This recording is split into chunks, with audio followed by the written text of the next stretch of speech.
fitrah itu orang itu kotor, jorok. Karena dia nggak membersihkan dirinya. Orang yang membayar zakat fitrah itu mensucikan dirinya. Kalau orang suci sudah pasti bersih. Orang suci sudah pasti bersih. Kalau bersih belum tentu Nah, orang Islam itu suci. Kalau orang yang non Islam itu mungkin bersih tapi nggak suci. Kalau suci pasti bersih. Kalau bersih belum tentu suci. Itu kalau soal bersih, orang-orang Cina itu bersih, wangi-wangi. Tapi maaf, ceboknya nggak pakai air, ceboknya pakai tisu. Nah, beda.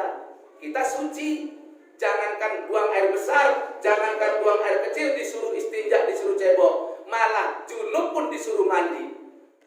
Junub itu kan mandi kita. Bersetubuh suami istri, mandi. Ya kan? Selesai haidnya mandi. Nah, itu kan mensucikan diri. Islam itu suka yang bersih, Allah itu suka yang bersih. Maka salah satu caramu membersihkan diri, bayarlah zakat fitrahmu supaya dirimu bersih.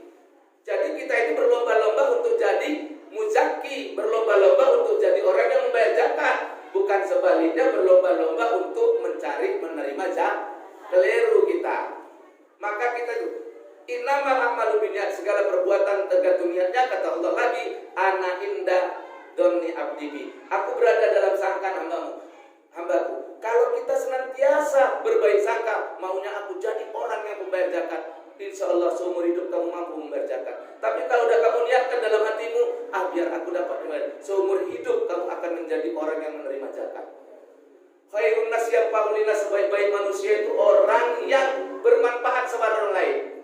Orang yang bermanfaat itu lebih banyak ngasih daripada menerima, lebih banyak memberi daripada minta. Yang terbaik di sisi Allah itu adalah orang yang memberi daripada orang yang menerima.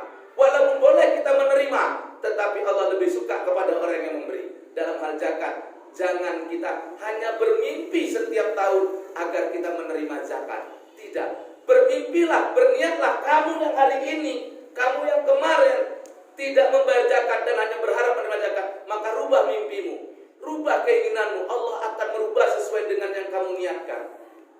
Kalau kamu niat jadi orang kaya agar bisa memberi, Allah kayakan kamu menjadi orang yang pemurah. Tapi kalau kamu niat saja sudah jadi orang miskin, maka sepanjang hidupmu kamu jadi orang miskin. Itu dia. Jadi saya selalu bilang, kenapa orang mesti ngotot mau jadi penerima zakat? Sampai ada orang demo gara-gara nggak terima zakat fitrah. Ini beberapa tahun yang lalu kejadian, 3 tahun yang lalu kejadian. Saya dipanggil, ditelepon oleh seorang ibu ketua wirid.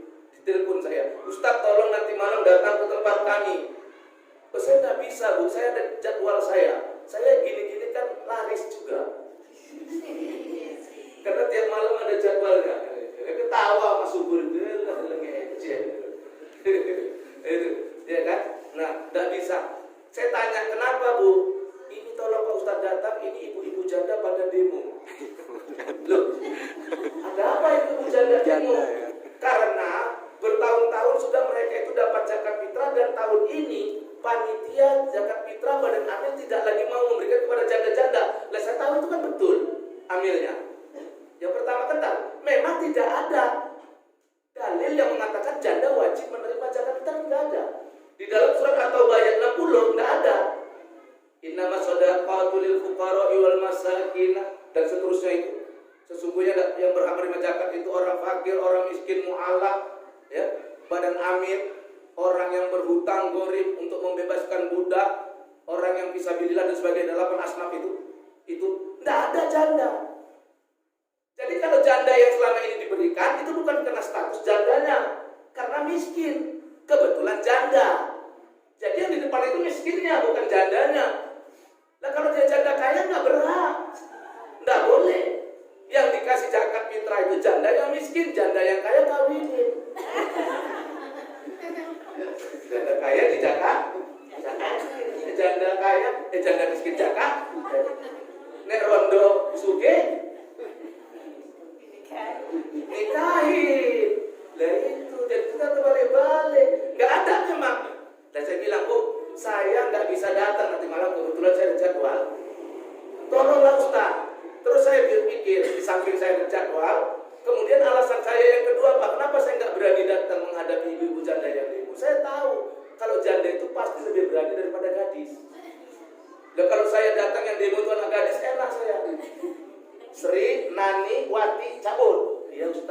kalau gadis, sopan. Kalau ini ibu janda, ibu, apa kau? Mana berani saya? Nah, enggak berani. Itu maka saya enggak berani jualan saya. Jadi termasuk juga anak yatim.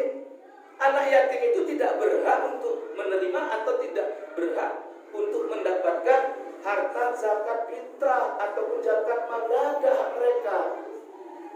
Kalaupun kita beri itu kepada anak yatim itu bukan dapat zakat fitrah, bukan. Anak yatim itu dapat santunan seumur hidupnya. Enggak cuma setahun sekali dapatnya. Enggak sekolah anak yatim, sekolahkan. Enggak makan anak yatim, kasih makan. Enggak perlu nunggu setahun. Makan itu tiap hari. Bukan 1 tahun sekali kamu ngasih anak yatim setahun sekali.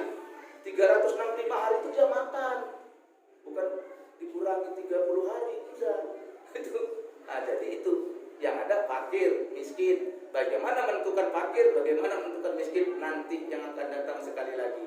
Jadi yang penting sama kita niatkan dalam hatimu, ana inda dhoni abdi kata Allah. Aku berada dalam sangkaan hambaku. Dia nyangka apa sama aku? Kalau dia nyangka bahwa dia akan menjadi orang yang mampu membayar zakat, akan kuberikan kemampuan itu kata Allah. Tapi kalau dia menyangka dirinya adalah orang yang tidak mampu, maka sampai kapanpun dia nggak mampu membayar zakat. Ana inda dhoni abdi. Aku berada dalam sangkaan hambaku. Maka sangka baiklah kepada Allah, sangka positiflah kepada Allah. Maka kamu akan diberikan oleh Allah sesuai dengan apa yang kamu sangkakan. Itu paham?